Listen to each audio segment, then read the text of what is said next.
Road trips have their appeal, but be wary on your travels, as you never know what's waiting for you on those open roads. It's time to get comfortable, strap in your seatbelt, and let the darkness take control. Number 1. I hunt deer in northern Wisconsin with my dad and uncle and family friends. When I was in high school, I acted in the school plays, and the weekend of our performances was always the same as opening weekends for deer season.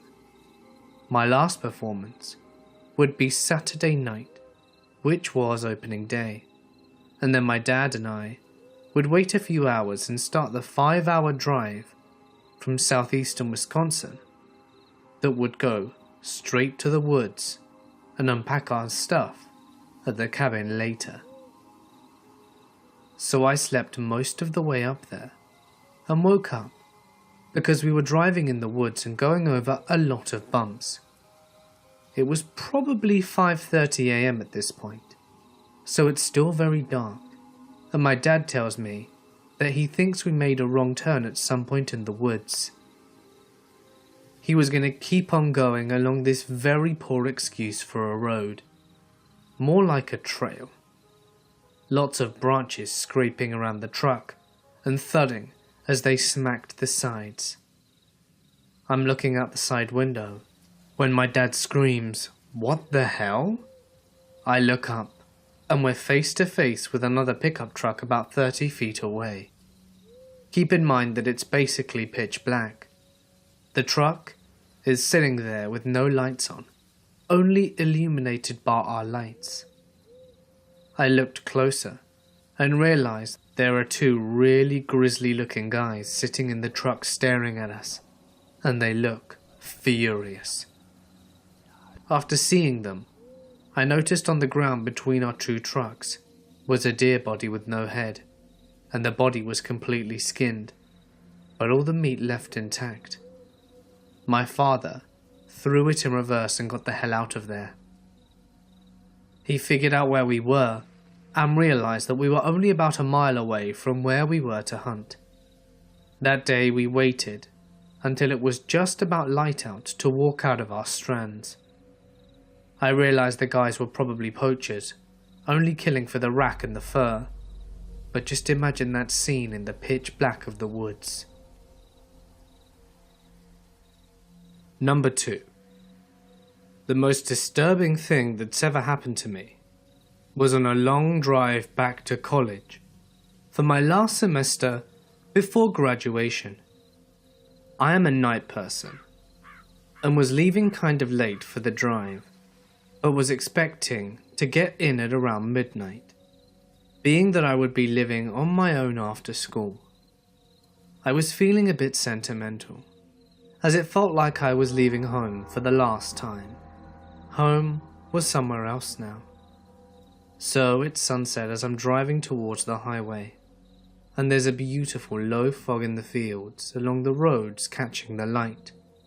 I decide around then that it would be nice to try for a more scenic back road until the typical turnpike stuff.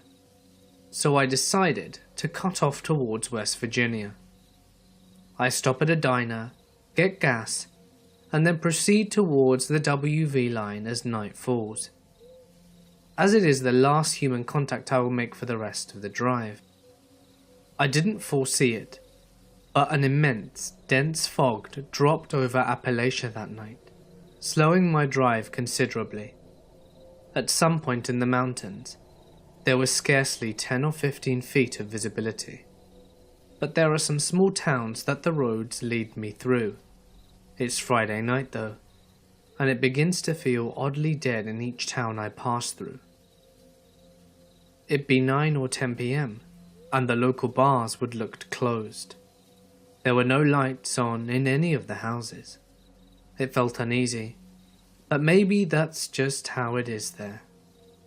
Anyway, I'm making terribly slow progress with the fog and the back roads at night. Deer sightings keep me on foot a little when the fog wasn't so bad, but at some point I'd have to noose my way through the foggy intersections, unsure if I'd find the other side. It was almost impassably dense at times, and the trip would take double the estimated time to arrive because of it. I'm often driving at around 25 miles per hour, or worse, trying to be safe. It's around 1 or 2 a.m, and there's no cell phone service as I get into a large national forest. There's no traffic around, so I decide to pull over to pee, leaving the engine on for whatever reason. It'd be a quick stop. I'm not fearless by any means, but I try to not let myself get too jumpy in the woods at night. But as I'm coming around the corner undoing my belt, I hear voices 40 or 50 yards into the forest, and then they're scrambling through the dead leaves and brush coming in my direction. It's pitch black, and I can't see anything off the road beyond the red glow of the taillights. Feeling sufficiently freaked out, and not willing to find out more, I bolt back to the driver's side and floor it to the next hill, happy I'd left the car on anyway. My heart is pounding. I never found out more about this little scare, and I'm glad for that. A little while longer, and I'm heading up some steep mounting and nearing an old firewatch tower from World War II. There's a plaque about it being a community morale builder, to have built it even if it didn't affect the war in any way. I pulled into the overlook to actually pee, because I never got the chance earlier. Now that I'm atop a sizable mountain, I suddenly get good service, and a string of concerned texts from my mum, freaking out and asking if I made it okay. By this point I should have been at my house hours ago, but I took such a long and unfamiliar way in the dark and intense mist. Knowing that she wouldn't go to sleep until I'm there, I respond that I'm safely home, hoping that it will end it. She immediately calls me and asks me where I am, and I can't really ignore her call, having just messaged her. I tell her that I'm home, and she asks, "In Virginia?" And I say, "Yeah, I'm in my college town," despite being at the top of a mountain in a forest in West Virginia. She sounds deeply unsettled, and said that she'd been trying to call me repeatedly, even though I had no service. I ask why, and she says that she got a really weird phone call from West Virginia, but way west of where you should have been, which is actually where I was. She said she got this phone call from a gruff young man with a backward-sounding voice, who was telling her that he needed to speak with me, and swearing at her, saying all these nasty things. She said she heard people in the background screaming, and people laughing. She hung up, and called me a few times, but it went straight to voicemail. She typed the number in on Google, and saw it was from West Virginia. I knew I was at least passing through a small part of it, and called the number back. A small child answered, and swore at her, and the earlier voices ripped the phone back and started saying my name again, and saying that he needed to speak with me. This was especially strange, because I was driving my dad's car, and I'm not registered to it, and even if they somewhere saw my plates and could run them, they'd get his name. I think I even paid with cash at the diner at the gas station on the way back, not to mention the fact that it was in another state. I can't think of anything I could have dropped with my name on it when I had stepped out of the car briefly earlier, during the recent incident. I still had all my cards on me and my ID. It would have been an incredibly strange coincidence, or extremely elaborate prank either way. I do my best to reassure my mum, and I have no idea what that could be about, and that it just must be a weird coincidence. I tell her I'm at my house and that I'm okay, despite how troubling I find all of this in reality. She gives me a half-hearted okay, and we say goodnight. I pull out of the watchtower, pull off, and continue on to Virginia. Never have I been so comforted by the 3 a.m. dregs of late-night parties, students stumbling home at near university towns off a highway. I know well from my usual route. I carry on to that highway and make it safe easy, and things have been completely normal since. But I have never brought it up with my mum again, nor the heart to tell her where I was driving that night, or how late, or the voices in the woods. There's no climax and no resolution. I'm just trying to forget. Number 3. My sister worked an hour and a half away from my mother's, where she was staying temporarily at the time, which was bad, because she has a bad habit of falling asleep in cars. So, one night that she was working really late, I made her promise to call me, and I'd stay up to talk to her until she got home. One night, late, I'm on the phone with her, and out of nowhere she starts screaming. She finally gets out some semblance of a sentence, telling me that there was a girl covered in blood crawling out of a ditch onto the road. She pulls the car back around and jumps out the car and runs to her, the phone falling to the ground. I am still listening, and I hear the girl start sobbing and telling her, "Oh God, not you. I need help. They're coming back. They're going to come back for me." My sister at this point thinks the girl might have some mental issue because of how frantic and disconnected her thoughts are, and because she keeps saying she needs help. She doesn't seem to think that my sister could help her. Although in hindsight, I think the girl saw a 5'7", 100-pound sister with her high-pitched voice and thought that they could kill her too. From there, besides screaming and broken glass, I can only tell it from her side. She sees this truck pulling up, and it's about to wave them down, when the girl goes crazy and starts crawling and pleading with my sister to run. The truck puts on its brights, and 2 very big men jump out of the car and start walking towards them, making clicking, catcalling sounds, and my sister's blood turns cold.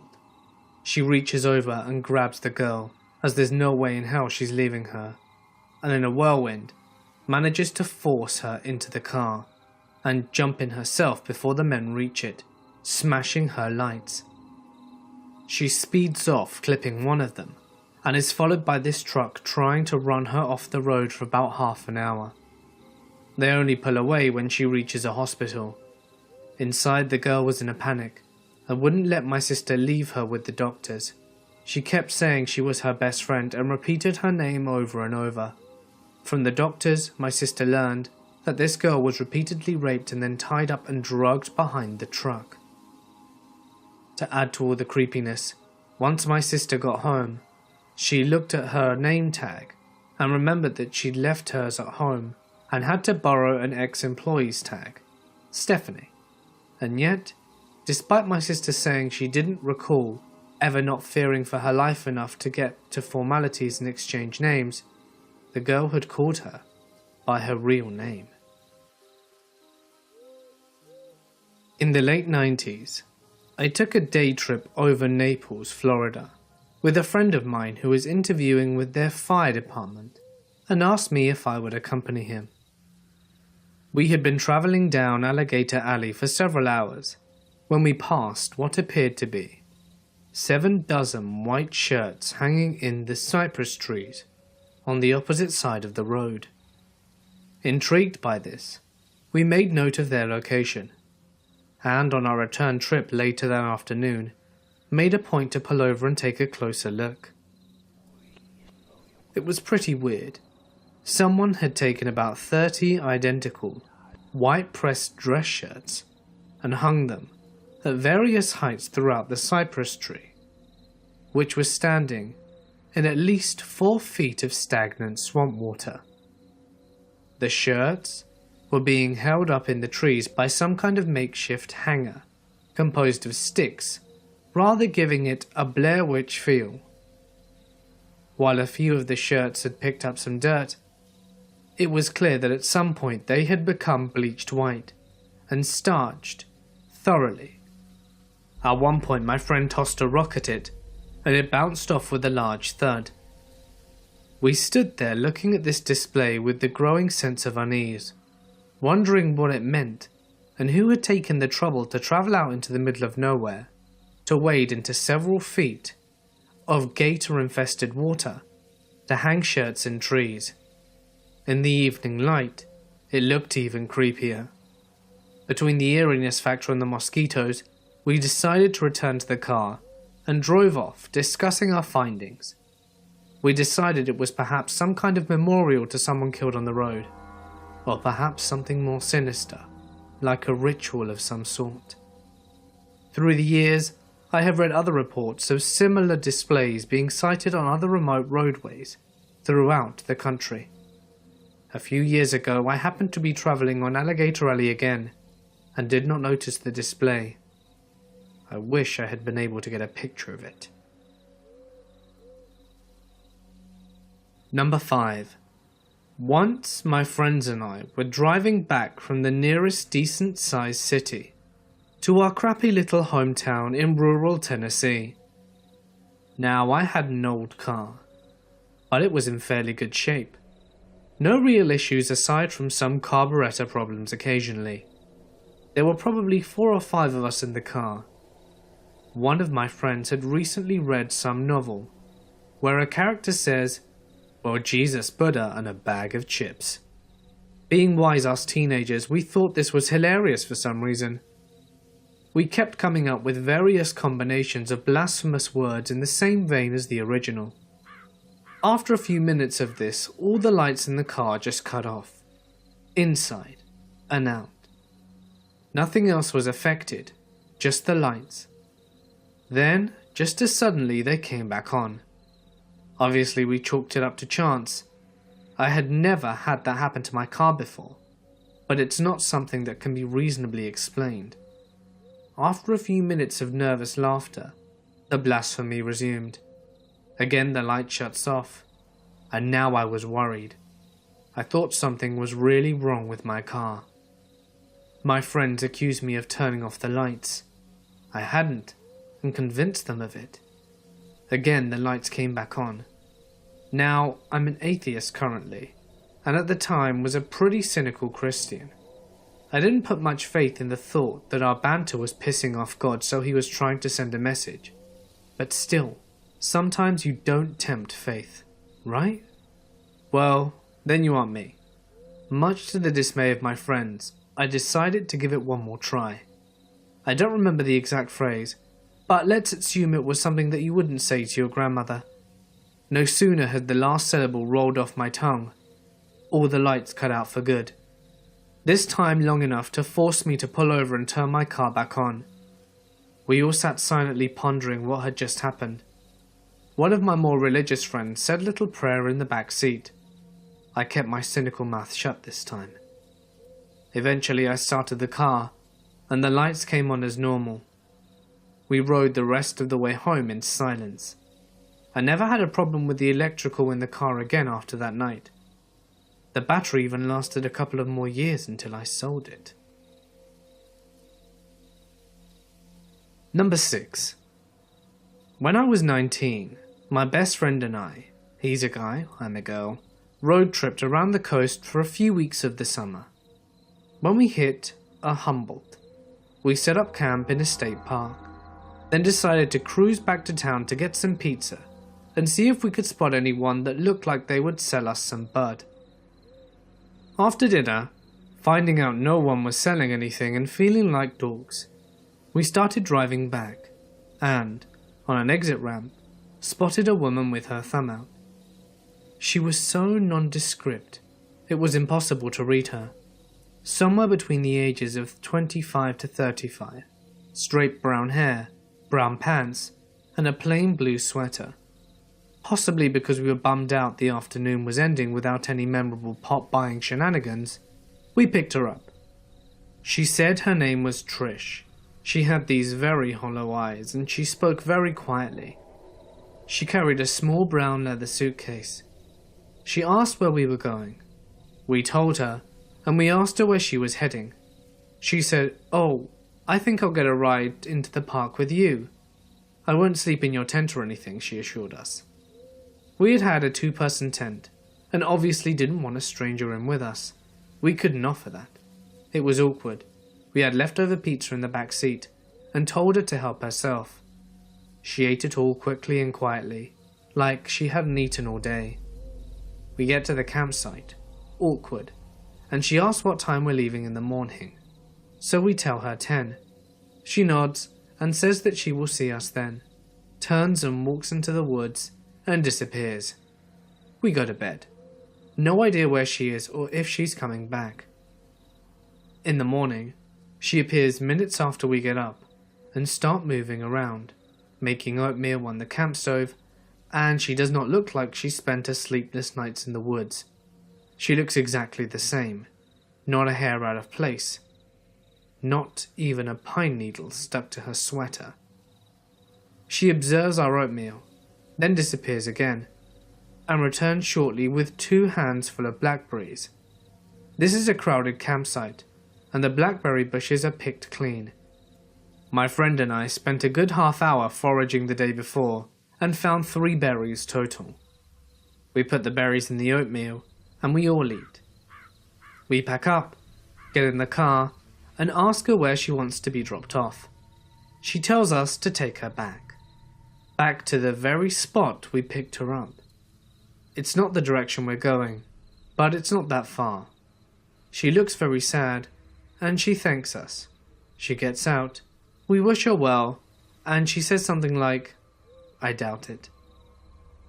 There was something spooky about the whole thing, but more than that, it was just really sad. I do wonder what happened to her.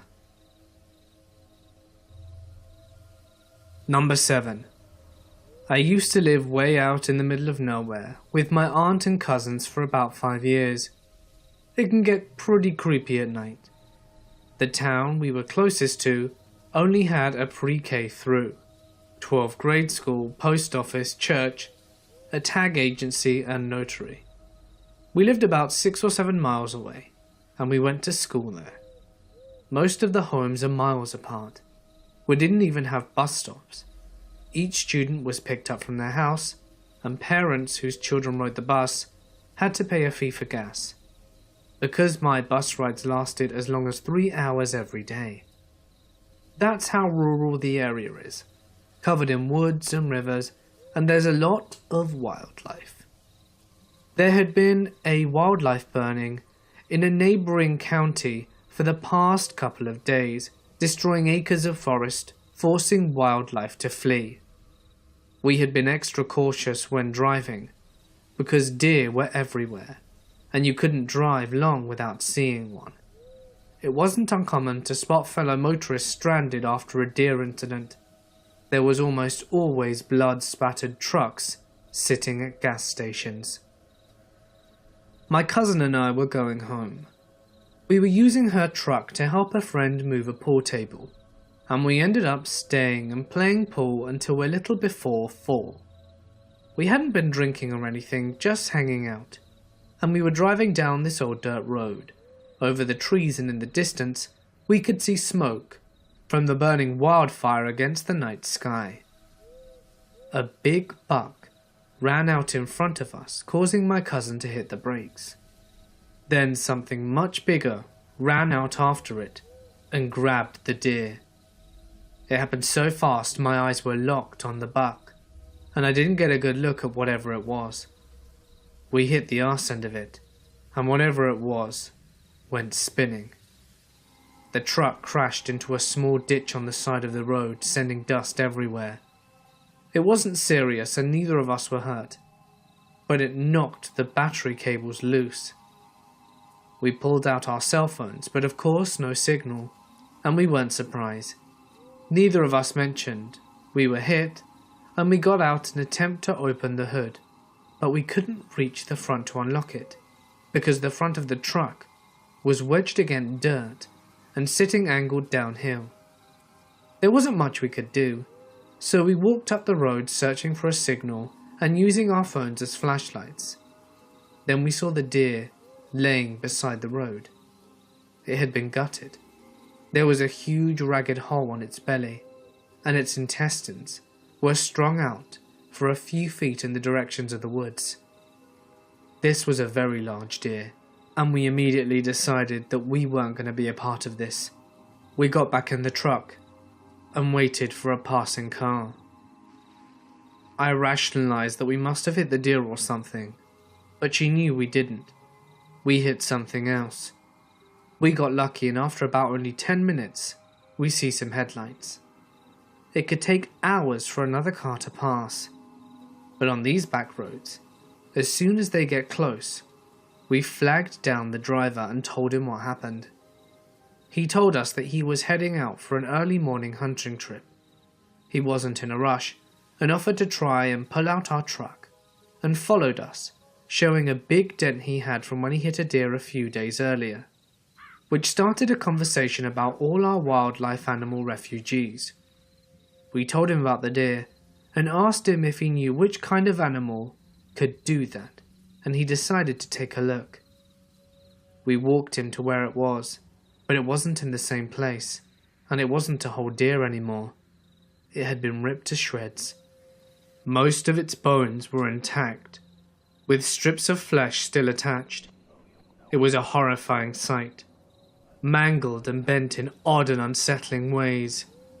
He said, "Holy shit, that's a 12-point buck." We asked if he thought a mountain lion could do that kind of damage in 10 minutes, and he just replied, "Maybe," very unconvincingly, and suggested giving us a ride home and coming back for the truck when it's light out. He gave us his number to help him pull the truck out later that day, but we had our uncles do it. We didn't want to bother him anymore.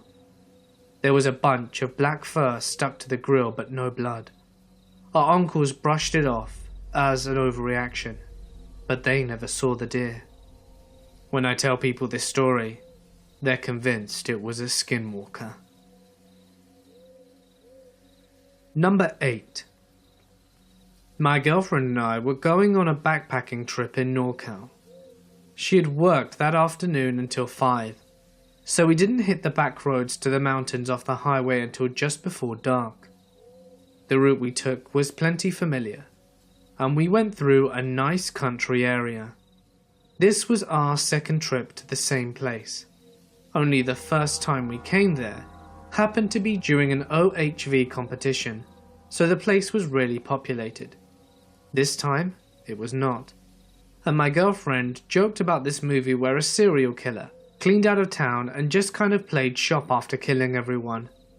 Of course, then she falls asleep, leaving me and my dog awake. The whole drive through the town, and then the farmlands, went by without meeting a single person. When we finally started our descent of the unmaintained mountain access road, I get that nagging feeling that someone's there, and that you just can't see them. So I turn on the CB to hear any traffic nearby, from campers or night trail drivers, and get nothing. Now this truck is 22 years old, and it has some issues now and then, but 2 hours into the mountain, the pitch black of the cab gets interrupted by a bright orange check engine light, which goes off a minute later. It's now dark enough that I turn on the overhead power lights to give myself more comfort of our surroundings. Just then, the CB squealed out the worst static ever, and I jumped to turn it off, looking back up at this big-ass deer now standing in the road, as I had to slam on the brakes, stalling the truck and bringing back the check engine light. Now it's dark, the truck's off, and the check engine light is on, and the damn dog starts whining. I try to key the engine whines, but no start. I sit there and wait a while, and hallelujah, it worked. When we got to the trailhead, surprisingly we found around 10 cars parked, which is a lot more than comfort permits, especially so far out alone. And when I get out of the cab, I notice a group of 8 sitting at an overlook. They turn to me, and one of them says, "Glad you made it out all right." I later realized that at the vantage point, made it so that they were able to watch the whole 3-hour drive, all while I sat in that cab feeling so damn alone. Sure helps you remember there's always someone who's watching, even if you think you're alone. Number 9. I was on my way home from a rather long trip with my mother.